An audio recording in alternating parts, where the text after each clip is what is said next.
क्या आपने कभी कोई ऐसा मंत्र सुना है जो सिर्फ शब्द नहीं बल्कि कंपन के रूप में ब्रह्मांड से संवाद करता है?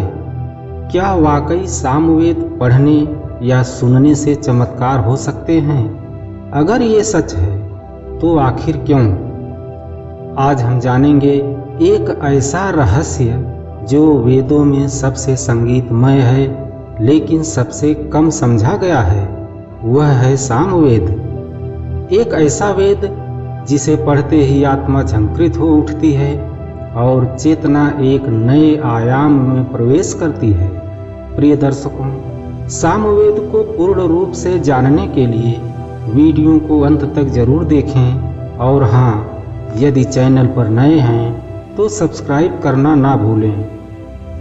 जब भी वेदों की बात होती है तो अक्सर लोग ऋग्वेद, यजुर्वेद और अथर्ववेद को किसी न किसी रूप में जानते हैं, लेकिन सामवेद की चर्चा कम करते हैं। पर क्या आप जानते हैं, यह वही वेद है जिसके बारे में भगवत गीता में स्वयं श्री कृष्ण ने कहा, वेदानाम सामवेदोस्मि, अर्थात मैं वेदों में सामवेद हूँ। यानी अगर भगवान को वेदों में से कुछ होना होता है तो वे सामवेद बनते हैं। अब सवाल उठता है, आखिर क्यों? सामवेद का क्या अर्थ है, इस पर एक नज़र डालते हैं। साम शब्द का अर्थ है संगीत, स्वर, मधुरता। वेद का अर्थ है ज्ञान, अर्थात स्वरों के माध्यम से प्राप्त ज्ञान। लेकिन यह कोई आम ज्ञान नहीं है, यह आत्मा को झंकृत करने वाला, ब्रह्मांड से जोड़ने वाला और चेतना को ऊंचाई पर पहुंचाने वाला ज्ञान है। आइए सामवेद की विशेषता के बारे में बात करते हैं। ऋग्वेद में मंत्र हैं, यजुर्वेद में यज्ञ विधियां हैं, अथर्ववेद में तंत्र और उपचार की विधियां हैं। लेकिन सामवेद में क्या है? सामवेद तो स्वयं आवाज की लय है। इसे गायन के रूप में पढ़ा जाता है। सामवेद में लगभग 1875 मंत्र हैं और आश्चर्य की बात यह है कि इनमें से अधिकांश मंत्र ऋग्वेद से लिए गए हैं। ऋग्वेद के वे मंत्र जिन्हें सामवेद में रखा गया, वे बिल्कुल अलग तरीके से प्रस्तुत किए गए हैं, यानी सुरों में ढालकर गाए गए हैं, एक विशेष ऋषि निर्मित लय में, जिसे सामगान कहते हैं। सामवेद को श्रुति का संगीतमय हृदय कहा जाता है। वेदों को श्रुति कहा जाता है, यानी सुना गया ज्ञान। लेकिन जब यह श्रुति सामवेद में आती है तो यह केवल शब्द नहीं रहती, यह स्वर बन जाती है। यह वह ज्ञान है जिसे कानों से नहीं, हृदय से सुना जाता है, जिसमें कंपन होता है, जिसमें एक दिव्य ऊर्जात्मक तरंग बहती है जो हमारे शरीर की सूक्ष्म नाड़ियों को स्पर्श करती है। सामवेद 2 भागों में विभाजित है। नंबर 1 आर्चिक संहिता, जिसमें मूल मंत्र हैं। नंबर 2 गान संहिता, जिसमें उन मंत्रों को गाने के लिए स्वर लगाए गए हैं। हर मंत्र को एक विशेष धुन, राग या लय में गाया जाता है। ये धुनें केवल मनोरंजन के लिए नहीं होती, बल्कि उनका एक ऊर्जात्मक और आध्यात्मिक प्रभाव होता है।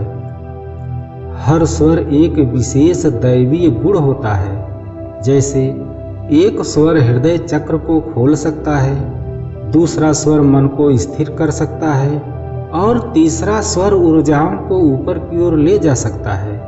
इसी तरह सामवेद में जितने भी स्वर हैं वे सभी एक विशेष गुण से युक्त हैं। प्राचीन ऋषियों ने सामवेद को केवल पाठ्य ग्रंथ की तरह नहीं रखा, उन्होंने इसे शरीर, मन और आत्मा पर प्रयोग किया।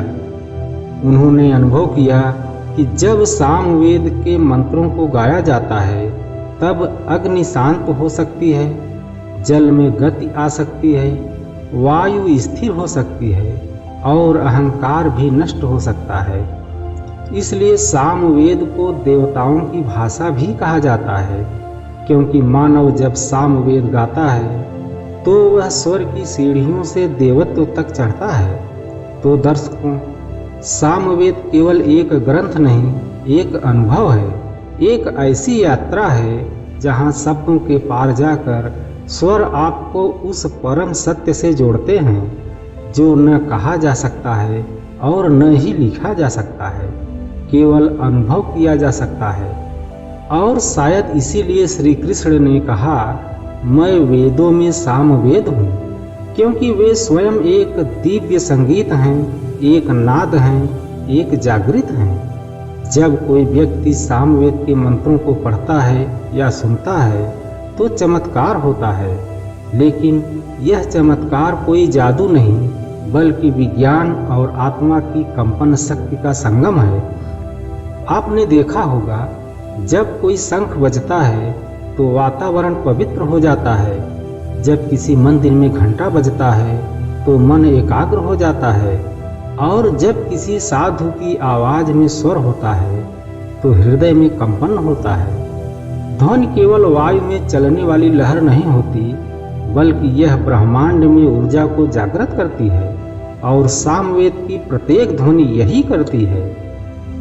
इस पर विज्ञान क्या कहता है, आइए समझते हैं। ध्वनि चिकित्सा आज एक बड़ा शोध विषय है। विशेष रूप से सामवेद के स्वरों को लेकर वैज्ञानिकों ने अद्भुत खोजें की है।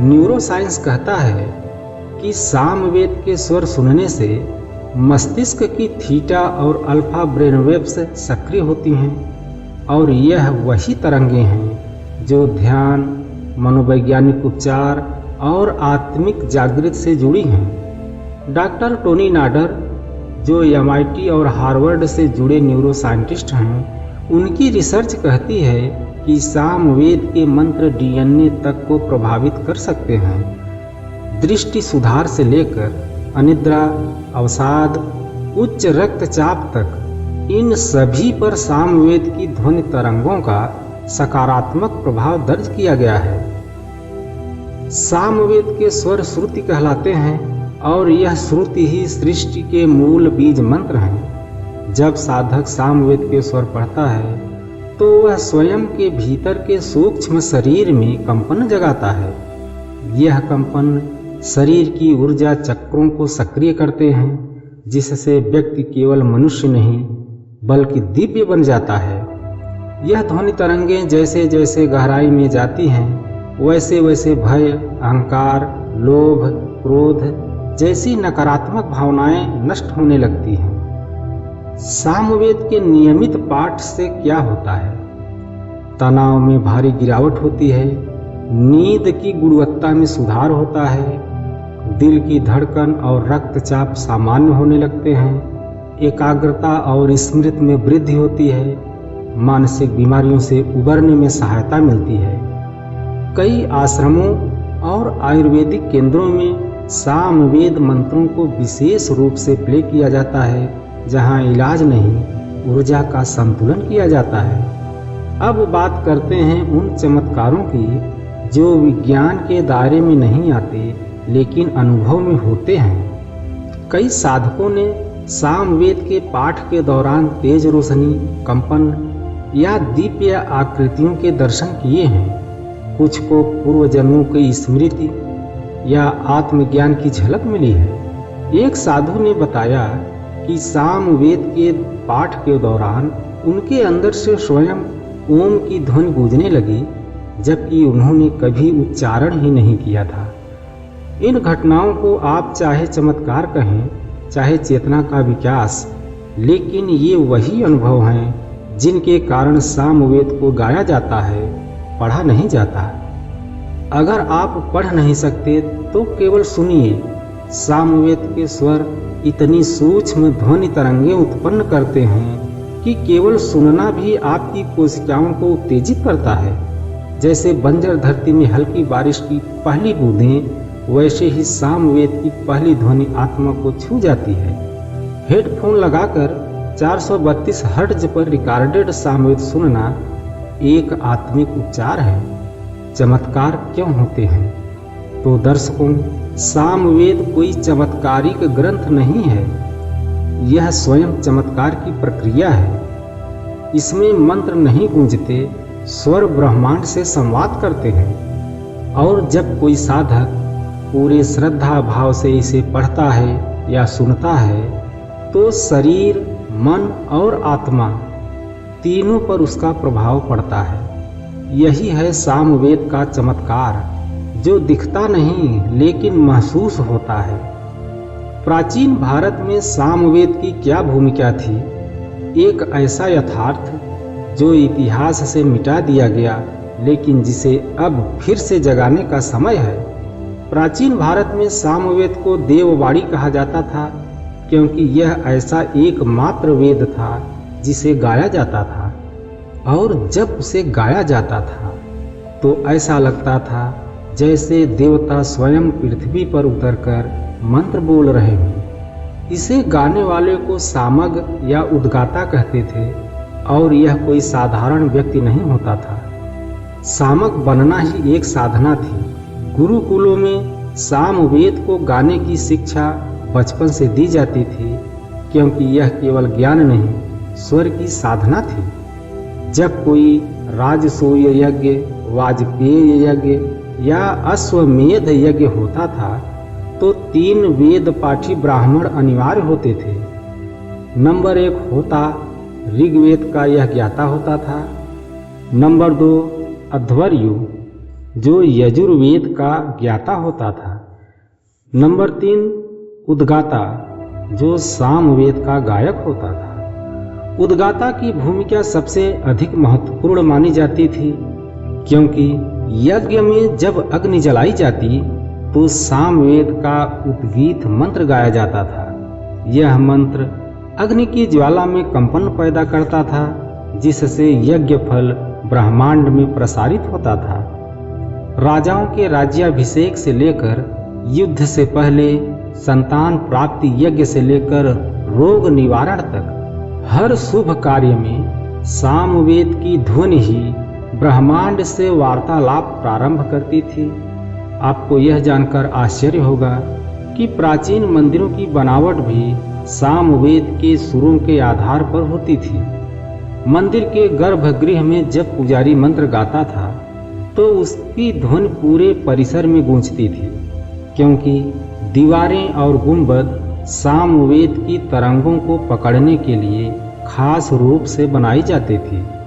यह ध्वनि वहां खड़े श्रद्धालु के शरीर को कंपन देती, उसके चक्र जागृत होते और वह असहज भाव से दिव्यता में डूब जाता था। दक्षिण भारत के कुछ मंदिरों में आज भी जब सामवेद के स्वर गूंजते हैं तो उस ध्वनि से दीवारें तक झंकृत हो उठती हैं। यह नाद योग का उच्चतम प्रयोग था, जहां स्वर साधना ईश्वर साधना बन जाती थी। शिक्षा, चिकित्सा और समाज में सामवेद का गहरा प्रभाव था। प्राचीन भारत में सामवेद केवल पूजा पाठ का विषय नहीं था, यह जीवन शैली का हिस्सा था। गुरुकुलों में दिन की शुरुआत सामवेद की शांति मंत्रों से होती थी। रोगियों को सामवेद की ध्वनि सुनाई जाती थी, यह एक प्रकार की नाद चिकित्सा थी। गर्भवती महिलाओं को सामवेद के मधुर स्वर सुनने की सलाह दी जाती थी। पारिवारिक विवादों को शांत करने के लिए सामवेद के सम मंत्र गाए जाते थे। यानी यह केवल वेद नहीं, एक सामाजिक, चिकित्सा और आध्यात्मिक व्यवस्था था। तो दर्शकों, जब आप सामवेद के सुर सुनते हैं तो आप सिर्फ इतिहास नहीं, अपने भीतर के उस राग को छूते हैं जो अनंत काल से मौन पड़ा है। और जब आप उसे अपने जीवन में उतारते हैं तब चमत्कार केवल बाहर नहीं, आपके भीतर भी घटित होते हैं। हम अक्सर सोचते हैं, क्या वेदों में जो कुछ कहा गया है वो सिर्फ आध्यात्मिक कल्पना है? लेकिन जब विज्ञान ने सामवेद की ध्वनि तरंगों को परखा तो परिणाम देखकर वैज्ञानिक भी हैरान हो गए। विज्ञान कहता है, हर वस्तु जो ब्रह्मांड में है वह किसी न किसी फ्रीक्वेंसी पर कंपन करती है। हमारा शरीर, हमारा मस्तिष्क, यहाँ तक कि हमारी कोशिकाएं भी ध्वनि को महसूस करती हैं। अब जरा सोचिए, अगर सामान्य संगीत हमें सुकून देता है तो सामवेद के दिव्य और ऊर्जावान स्वर क्या कर सकते हैं। सामवेद के मंत्रों को सुनने और गाने पर ब्रेन वेव्स में बदलाव दर्ज किया गया है। उनके मस्तिष्क में थीटा वेव्स सक्रिय हो गई, जो गहरे ध्यान, रचनात्मकता और आत्मिक अनुभवों से जुड़ी होती हैं। कुछ साधकों में डेल्टा वेव्स भी देखने को मिली, जो आमतौर पर गहरी नींद में ही आती हैं, लेकिन यहाँ वे जागृत अवस्था में ही दिखी। यह वही स्थिति है जो ऋषियों की ध्यान साधना में कही जाती है, जागृत होकर सो जाना और सोकर भी ब्रह्म को जानना। विज्ञान में एक फ्रीक्वेंसी है 432 हर्ट्ज, जिसे the natural harmonic frequency of the universe कहा जाता है। यह वही ध्वनि है जो दिल की धड़कन से मेल खाती है, प्रकृति के कंपन से तालमेल रखती है और ध्यान के लिए आदर्श मानी जाती है। सामवेद के मंत्र जब शास्त्रीय पद्धति से गाए जाते हैं तो उनके स्वर 432 हर्ट्ज के बेहद करीब होते हैं। इसका मतलब सामवेद के स्वरों में ब्रह्मांड के साथ प्रतिध्वनि की शक्ति है। जब आप इन्हें सुनते हैं तो ब्रह्मांड के साथ आपकी तरंगों की भाषा में बातचीत शुरू हो जाती है। 2015 में जापान के वैज्ञानिकों ने एक रिसर्च किया जिसमें कुछ विशेष वैदिक ध्वनियाँ DNA के रिस्पांस पर प्रयोग की गई। परिणाम यह निकला कि सामवेद के स्वर से शरीर की कोशिकाओं में कंपन हुआ और कुछ क्षतिग्रस्त DNA अंशों में रिपेयर सिग्नल सक्रिय हुए। यानी सामवेद की ध्वनि शरीर के जेनेटिक लेवल तक जाकर उसे ठीक करने का संदेश देती है। क्या यह चमत्कार नहीं? शायद यही कारण है कि प्राचीन काल में रोग निवारण के लिए भी सामवेद का पाठ होता था। आज कई अस्पताल और योग केंद्र सामवेद की ध्वनि का प्रयोग कर रहे हैं। डिप्रेशन, एंजाइटी, इंसोम्निया जैसे मानसिक विकारों के इलाज में, ऑटिज्म स्पेक्ट्रम डिसऑर्डर में बच्चों को सामवेद की मधुर स्वर लहरियाँ सुनाई जाती हैं। कैंसर पेशेंट्स को कीमोथेरेपी के समय सामवेद के मंत्र सुनाए जाते हैं ताकि दर्द में मानसिक शांति मिले।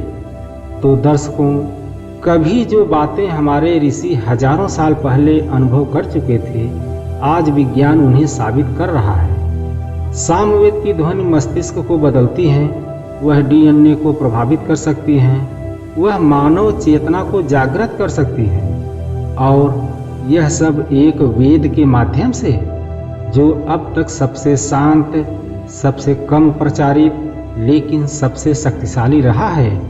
सामवेद केवल शब्द नहीं, एक जीवित चेतना है। सामवेद कोई साधारण पाठ नहीं है, यह नाद है, ध्वनि की वह तरंग जो मानव के स्थूल शरीर को पार कर उसके सूक्ष्म और कारण शरीर तक पहुंचती है। यह वही क्लासिकल नाद है जिसे नाद ब्रह्म कहा गया। ध्वनि ही ब्रह्म है।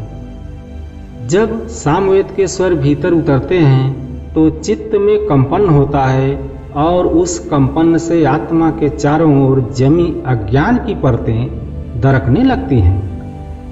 प्राचीन योगिक ज्ञान कहता है, मनुष्य के शरीर में 7 ऊर्जा चक्र होते हैं। जब ये चक्र सक्रिय होते हैं तो साधक में अलौकिक शांति, दृष्टि और चेतना विकसित होती है।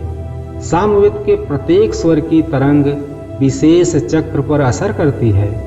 जब साधक नियमित सामवेद का गायन करता है तो यह नाद उसके चक्रों को कंपनित करता है और धीरे धीरे उनमें छिपी ऊर्जा कुंडलिनी शक्ति जागृत होने लगती है। कुंडलिनी आत्मा के भीतर सुप्त अवस्था में पड़ी ब्रह्म शक्ति है। आम जीवन में यह शक्ति निष्क्रिय रहती है, लेकिन कुछ साधनाएं जैसे प्राणायाम, ध्यान और नाद योग इस शक्ति को जागृत कर देती है। सामवेद नाद योग का सर्वोच्च स्वरूप है। जब सामवेद का एक स्वर भीतर जाता है तो वह मूलाधार से लेकर सहस्रार चक्र तक की यात्रा करता है। जिस साधक की नाड़ी शुद्धि हो चुकी हो उसमें यह कुंडलिनी को सक्रिय करने की क्षमता रखता है। सामवेद के माध्यम से साधक को कई बार अलौकिक अनुभव होते हैं। दिव्य प्रकाश का अनुभव, अंतरिक्षीय या ब्रह्मांडीय कंपन, शरीर के बाहर चेतना का अनुभव, ये कोई कल्पनाएं नहीं हैं बल्कि उन साधकों की सच्ची अनुभूतियां हैं जो वर्षों तक सामवेद का नाद साधते हैं। जब सामवेद के स्वर साधक को पूर्ण रूप से छूते हैं तो वह द्वैत से मुक्त होकर अद्वैत की स्थिति में पहुंचता है। यह वही स्थिति है जिसे श्री कृष्ण ने गीता में स्थित प्रज्ञ अवस्था कहा है। प्रत्येक साधक को सामवेद के साथ जुड़ने के लिए कोई विशेष संस्कार नहीं चाहिए, सिर्फ शुद्ध मन, एकाग्रता और श्रद्धा चाहिए। चाहे आप उसे सुबह ध्यान में सुने, रात्रि में शांत भाव से गाएं या केवल मौन होकर मन में अनुभव करें। सामवेद साधना की शुरुआत कैसे करें? शुरुआत आसान हो तो यात्रा लंबी होती है और जब यात्रा भीतर की हो तो हर कदम ब्रह्म की ओर बढ़ता है। कब करें सामवेद की साधना? सबसे उत्तम समय है ब्रह्म मुहूर्त, सुबह 4 बजे से 6 बजे के बीच। यह वह समय है जब वातावरण शांत होता है और चेतना ग्रहणशील होती है। लेकिन यदि यह समय संभव न हो तो सुबह 6 से 8 बजे या शाम को सूर्यास्त के बाद भी साधना की जा सकती है। नियमता सबसे जरूरी है। समय चाहे जो हो, हर दिन उसी समय करें। 15 मिनट से शुरू करें और धीरे धीरे इसे 30 मिनट तक ले जाएं। कैसे करें सामवेद का ध्यान? शांत कमरे में सिद्धासन, सुखासन या कुर्सी पर सीधे बैठें। आंखें बंद करें, रीढ़ सीधी हो, हाथ ज्ञान मुद्रा में हो। 5 मिनट गहरी श्वास लें और श्वास पर ध्यान केंद्रित करें। 15 से 20 मिनट तक सामवेद के स्वर सुने या उच्चारण करें यदि आपको अभ्यास हो। 5 मिनट मौन में बैठें, जो कुछ भीतर हो रहा है उसे महसूस करें। ध्यान के अंत में 3 बार ओम का उच्चारण करें। आप स्वयं में कंपन को महसूस करेंगे। सामवेद को गाने के लिए आपको प्रशिक्षण और सही उच्चारण का अभ्यास होना चाहिए। गलत उच्चारण से ऊर्जा गलत दिशा में जा सकती है, इसलिए पहले सुनना शुरू करें, गाना बाद में सीखें। सामवेद की साधना में किन बातों का ध्यान रखना चाहिए? साधना से पहले स्नान कर लें, खाली पेट करें या हल्का फलाहार के बाद करें। मन में कोई जल्दबाजी या लक्ष्य न हो। साधना के बाद 10 मिनट मौन में रहें। अगर नींद आती हो तो लेट कर नहीं करें। सबसे महत्वपूर्ण बात, श्रद्धा और स्थिरता बनाए रखें। 3 महीने में आप एक नई चेतना के साथ खड़े होंगे। सामवेद एक रहस्य है, लेकिन यह रहस्य किसी किताब में नहीं, आपके भीतर खुलता है। जैसे ही आप इसके स्वरों में डूबते हैं वैसे ही चमत्कार शुरू हो जाते हैं, क्योंकि यह वेद आपको बाहर की दुनिया से काटकर आपके भीतर के ब्रह्मांड से जोड़ देता है। अगर आपने कभी सामवेद नहीं सुना या नहीं पढ़ा तो एक बार जरूर आजमाइए। और अगर आपको यह वीडियो पसंद आया हो तो उसे शेयर करें, जिससे और भी लोगों तक इस ज्ञान की धुन पहुँचे। आपका अमृतवाणी चैनल आपसे जुड़ी हर आत्मा तक ज्ञान, प्रेम और शक्ति पहुँचाता रहेगा, इसलिए सब्सक्राइब जरूर करें। नमस्कार।